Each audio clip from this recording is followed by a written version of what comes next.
ಮೈಸೂರಿನಲ್ಲಿ ಹೇಗಿದೆ ಪರಿಸ್ಥಿತಿ ಅನ್ನುವಂಥದ್ರ ಬಗ್ಗೆ ನಮ್ಮ ಮೈಸೂರಿನ ಪ್ರತಿನಿಧಿ ಆನಂದ್ ನಮ್ಮ ಜೊತೆ ನೇರ ಸಂಪರ್ಕದಲ್ಲಿ ಜಾಯ್ನ್ ಆಗಿದ್ದಾರೆ. ಆನಂದ, ಮೈಸೂರಿನ ಪರಿಸ್ಥಿತಿ ಏನು ಭಿನ್ನವಾಗಿರ್ಲಿಕ್ಕಿಲ್ಲ. ದೊಡ್ಡ ಸಂಖ್ಯೆಯಲ್ಲಿ ಪ್ರವಾಸಿಗರೆಲ್ಲ ಬರ್ತಾ ಇದ್ರಲ್ಲ, ಆ ಸಂಖ್ಯೆ ಏನಾದರೂ ಕಡಿಮೆ ಆಗಿದೆಯಾ? ಮತ್ತೆ ಹೋಟೆಲ್ಗಳು ಬಂದ್ ಆಗ್ತಾ ಇದ್ವಲ್ಲ, ಈಗ ಓಪನ್ ಆಗಿದಾವ ಅಥವಾ ಮತ್ತೆ ಬಂದ್ ಆಗುವಂತ ಪರಿಸ್ಥಿತಿ ಎದುರಾಗಿದೆಯಾ? ರೇಟ್ ಬೇರೆ ಜಾಸ್ತಿ ಆಗಿರುವಂತ ಹಿನ್ನೆಲೆಯಲ್ಲಿ ತಿಂಡಿ ಊಟದ ರೇಟು ಕೂಡ ಜಾಸ್ತಿ ಮಾಡಿದಾರಾ? ಪೃಥ್ವಿ, ಏನು ಗ್ಯಾಸ್ ಎಮರ್ಜೆನ್ಸಿಯಿಂದ ಅದು ಹೋಟೆಲ್ ಉದ್ಯಮದ ಮೇಲೆ ಎಲ್ಲ ಕಡೆ ತಟ್ಟಿರುವಂಥದ್ದು, ಅದೇ ರೀತಿ ಮೈಸೂರಿನಲ್ಲೂ ಕೂಡ ಹೋಟೆಲ್ ಉದ್ಯಮದ ಮೇಲೆ ಒಂದಷ್ಟು ಹೊಡೆತ ಬಿದ್ದಿದೆ ಅಂದ್ರೂ ಕೂಡ ತಪ್ಪಲಾಗೋದಿಲ್ಲ. ನಾನೀಗ ಮೈಸೂರಿನ ಪ್ರಮುಖವಾದಂತಹ ಹೋಟೆಲ್ ಶೃಂಗಾರ ಹೋಟೆಲ್ ನೀವು ದೃಶ್ಯದಲ್ಲಿ ಗಮನಿಸ್ತಾ ಇರ್ಬೋದು.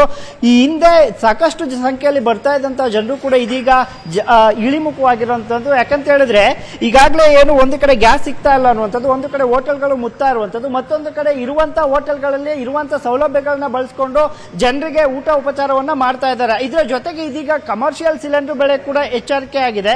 ಆ ಹಿನ್ನೆಲೆಯಲ್ಲಿ ಎಷ್ಟೆಲ್ಲ ಅಂದ್ರೆ ಏನೆಲ್ಲ ಕಷ್ಟಗಳನ್ನ ಹೋಟೆಲ್ ಮಾಲೀಕರು ಅನುಭವಿಸ್ತಿದ್ದಾರೆ ಅಂತ ಹೇಳಲಿಕ್ಕೆ ನನ್ನ ಜೊತೆ ಹೋಟೆಲ್ ಮಾಲೀಕರು ಇದ್ದಾರೆ, ನಾನು ಮಾತಾಡ್ತೀನಿ. ಸರ್, ಒಂದ್ ಕಡೆ ಕಮರ್ಷಿಯಲ್ ಸಿಲಿಂಡರ್ ಸಿಗ್ತಾ ಇಲ್ಲ, ಮತ್ತೊಂದ್ ಕಡೆ ಇದೀಗ ಜಾಸ್ತಿ ಆಗಿದೆ ರೇಟ್ ಕೂಡ. ಏನ್ ಹೇಳ್ತೀರಿ? ಗ್ರಾಹಕರ ಸಂಖ್ಯೆ ಕೂಡ ಇಳಿಮುಖವಾಗಿದೆ. ಹೌದು ಸರ್, ಹೋಟೆಲ್ನವರಿಗೆ ಇವತ್ತಿಂದ 191 ರೂಪಾಯಿ ಗ್ಯಾಸ್ ಜಾಸ್ತಿ ಆಗಿದೆ, ಕಮರ್ಷಿಯಲ್ ಸಿಲಿಂಡ್ರು. ಹಾಗೆ ಹೋಟೆಲ್ ಏನಾಗಿದೆ ಅಂದರೆ ಈಗ ನಾವು ರನ್ ಮಾಡುವಂಥದ್ದು ಕಷ್ಟ ಇದೆ. ಈ ವಾರದಲ್ಲಿ ಒಂದು ಸ್ವಲ್ಪ ಪ್ರಮಾಣದಲ್ಲಿ ಕೊಡ್ತಾ ಇದ್ದಾರೆ, ಹಳೆ ಕನೆಕ್ಷನ್ ಇದ್ದವರಿಗೆ ರೀ ಆಗಿ ಕೊಡ್ತಾ ಇದ್ದಾರೆ.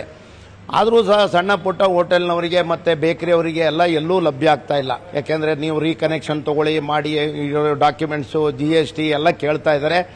ಹಾಗಾಗಿ ಅವರಿಗೆಲ್ಲ ತೊಂದರೆ ಆಗ್ತಾ ಇದೆ. ಹಾಗೇನೆ ನಾವು ಏನು ಅಂದರೆ ಈಗ ನಮಗೆ ಒಂದು 3 ಸಿಲಿಂಡರ್ದು ಕನ್ಸಂಪ್ಷನ್ ಇದೆ ಅಂದರೆ 1 ಕೊಡ್ತಾರೆ.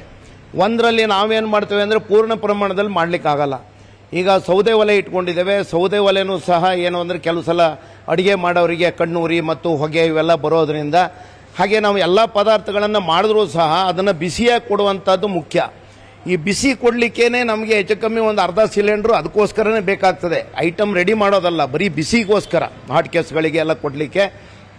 ಇವತ್ತು ಇದನ್ನು ವ್ಯವಸ್ಥೆಯನ್ನು ನಾವು ಮಾಡಲಿಕ್ಕೆ ಆಗ್ತಾ ಇಲ್ಲ. ಈಗ ಗ್ಯಾಸ್ ಸಿಲಿಂಡರ್ ಬೆಲೆ ಏರಿಕೆ ಆಯಿತು, 190 ರೂಪಾಯಿ ಅಂತ ಹೇಳಿದ್ರೆ ಹೋಟೆಲ್ ದರಗಳ ರೇಟ್ ಏನಾದ್ರು ಜಾಸ್ತಿ ಮಾಡ್ತೀರಾ? ಯಾಕೆಂದ್ರೆ ವಿಧಿ ಇಲ್ಲ, ಮಾಡಲೇಬೇಕಂತ ಪರಿಸ್ಥಿತಿ ತಮಗಿದೆ. ಕಾರ್ಮಿಕರು ಬೇರೆ ಕೆಲಸಕ್ಕೆ ಸರಿಯಾಗಿ ಬರೋದಿಲ್ಲ ಅನ್ನುವ ಮಾತುಗಳು ಕೇಳ್ಬಾರ್ದು. ರೇಟ್ ಜಾಸ್ತಿ ಮಾಡ್ತೀರಾ ಹೇಗೆ? ಇಲ್ಲ, ಸದ್ಯಕ್ಕೆ ಯಾವುದು ಆ ತೀರ್ಮಾನವನ್ನು ನಾವು ಮಾಡಿಲ್ಲ. ಯಾಕೆಂದ್ರೆ ಇನ್ನೂ ಕಾದು ನೋಡುವಂಥ ಒಂದು ಇದರಲ್ಲಿ ಇದ್ದೇವೆ. 191 ಜಾಸ್ತಿ ಆದ ತಕ್ಷಣ ನಾವೇನು ಜಾಸ್ತಿ ಮಾಡ್ಲಿಕ್ಕೆ ಆಗಲ್ಲ.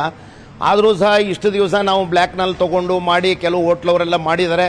ಹಾಗೇನೆ ಒಂದು 15ರಿಂದ 20% ಹೋಟ್ಲು ಸಹ ಮೈಸೂರಿನಲ್ಲಿ ಬಂದಾಗಿದೆ, ನಡೆಸಲಿಕ್ಕೆ ಆಗದೇನೆ ಕಷ್ಟದ ಒಂದು ಪರಿಸ್ಥಿತಿಯಲ್ಲಿ ಹೇಗೋ ರನ್ ಮಾಡ್ತಾ ಇದ್ದೇವೆ. ಹಾಗೆ ಪ್ರವಾಸಿಗರ ಒಂದು ಏನಿದೆ ಪ್ರಮಾಣ ಗಣನೀಯವಾಗಿ ಕಡಿಮೆ ಆಗಿದೆ ಮೈಸೂರಿನಲ್ಲಿ. ನಾವು ಮೈಸೂರಿನಲ್ಲಿ ಎಲ್ಲ ಪ್ರವಾಸಿಗರನ್ನ ನಂಬಿಕೊಂಡೇ ಇರುವಂಥವ್ರು. ಹಾಗಾಗಿ ನಮಗೆ ಪ್ರವಾಸಿಗರು ಕಡಿಮೆ ಆದಾಗ ಆ್ಯಕ್ಚುಲಿ ಬಿಸ್ನೆಸ್ ಕಡಿಮೆ ಆಗ್ತದೆ. ಅದು ಒಂದು ನಮಗೆ ಈ ಒಂದು ಇದರಿಂದ ಯುದ್ಧದಿಂದಾಗಿ ಪ್ರವಾಸಿಗರು ಸಹ ಬರ್ತಾ ಇಲ್ಲ. ಹಾಗಾಗಿ ನಮಗೆ ಗ್ರಾಹಕರ ತೃಪ್ತಿ ಮಾಡ್ಲಿಕ್ಕೂ ಕಷ್ಟ ಆಗ್ತಾ ಇದೆ ಸರ್. ಓಕೆ ಅಂತ ಹೇಳಿದ್ರೆ ಒಂದೇ ಕಡೆ ಪ್ರವಾಸಿಗರ ಸಂಖ್ಯೆ ಇಳಿಮುಖವಾಗಿದೆ, ಮತ್ತೊಂದು ಕಡೆ ಕಮರ್ಷಿಯಲ್ ಸಿಲಿಂಡರ್ ಸಿಗ್ತಾ ಇಲ್ಲ, ಸಿಗುವಂತದ್ದು ಕೂಡ ಬೆಲೆ ಏರಿಕೆ ಆಗಿದೆ. ಸಂಕಷ್ಟದಲ್ಲಿ ಹೋಟೆಲ್ಗಳನ್ನ ನಡೆಸ್ತಾ ಇದೀವಿ ಅನ್ನುವಂಥದ್ದು ಮೈಸೂರಿನ ಹೋಟೆಲ್ನ ಮಾಲೀಕರ ಮನದಾಳದ ಮಾತುಗಳು. ಪೃಥ್ವಿ, ಓಕೆ, ಧನ್ಯವಾದ ಆನಂದ್. ಹಾಗೆ ಕಿಶನ್, ನಿಮ್ಮೆಲ್ಲ ಸಂಪೂರ್ಣವಾದಂತಹ ಮಾಹಿತಿಗಾಗಿ.